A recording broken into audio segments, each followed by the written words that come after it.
আমরা আজকের এই দিনে শ্রদ্ধার সাথে আমরা সেই সকল মুক্তিকামী মানুষদেরকে স্মরণ করি এবং আমাদের যারা শহীদ হয়েছিলেন ৭১-এর মুক্তিযুদ্ধে সেই সকল শহীদদেরকে স্মরণ করি, আমাদের বীরাঙ্গনাদেরকে আমরা স্মরণ করি।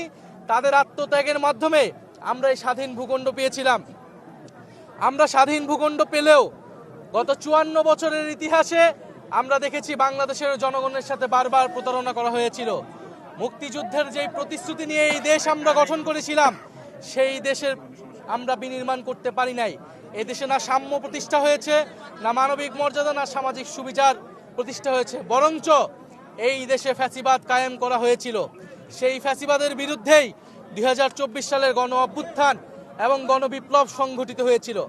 আমরা মনে করি ৪৭ থেকে ৭১, ৭১ থেকে ২৪ যে ঐতিহাসিক লড়াই এই বঙ্গ জনপদের মানুষ করেছে, সেই লড়াই উত্তরসূরি আমরা সেই লড়াইকে ধারণ করে সামনের দিকের বাংলাদেশ আমরা বিনির্মাণ করতে চাই।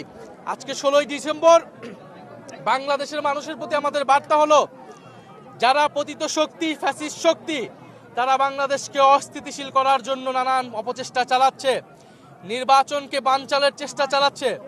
বাংলাদেশের মানুষ এখন চাই স্থিতিশীলতা, আইন শৃঙ্খলার স্বাভাবিক পরিবেশ।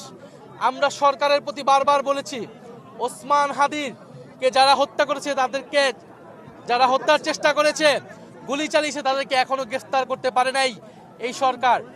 আমাদেরকে আমাদের নিরাপত্তা নিজেদেরকেই নিশ্চিত করতে হবে। ফলে জনগণের মধ্যে আমাদের সেই সংগঠন লাগবে। জনগণকে আমরা আবার আহ্বান জানাবো, ৫ই আগস্টের পরবর্তী সময়ে আমাদের নিজেদের নিরাপত্তা আমরা নিজেরাই নিশ্চিত করেছিলাম। তখন কোনো সরকার ছিল না, পুলিশ ছিল না। বাংলাদেশ সেই পরিস্থিতির দিকে যাচ্ছে। সরকার পুলিশের উপর নির্ভরশীল করে আমরা আমাদের জীবন, আমাদের যোদ্ধা, জুলাই যোদ্ধাদের জীবনের নিরাপত্তা আমরা নিশ্চিত করতে পারবো না। ফলে মানুষকে সচেতন থাকার আহ্বান জানাচ্ছি। এবং সামনের যে নির্বাচন, এই নির্বাচনটি হচ্ছে গণভোট। ফলে আগামী নির্বাচনে, আগামী গণভোটে সংস্কারের পক্ষে গণজোয়ার তৈরি হবে। আমরা সেই প্রত্যাশা রাখি। এনসিপির যারা এমপি পদপ্রার্থী রয়েছেন, তারা সংস্কারের পক্ষে, হ্যাঁর পক্ষে শাপলাকলি নিয়ে জনগণের দরজায় যাবেন। আমরা সংস্কারের পথে বাংলাদেশকে এগিয়ে নিয়ে যাব। আমরা কখনোই বাংলাদেশকে আর ৫ই আগস্টের পূর্ববর্তী জায়গায় ফেরত নিব না। ফলে সেই নতুন বাংলাদেশের, সেই গণতন্ত্র প্রতিষ্ঠার এবং ভবিষ্যৎমুখী রাজনীতির প্রত্যয় আজকের এই বিজয় আমরা রাখছি।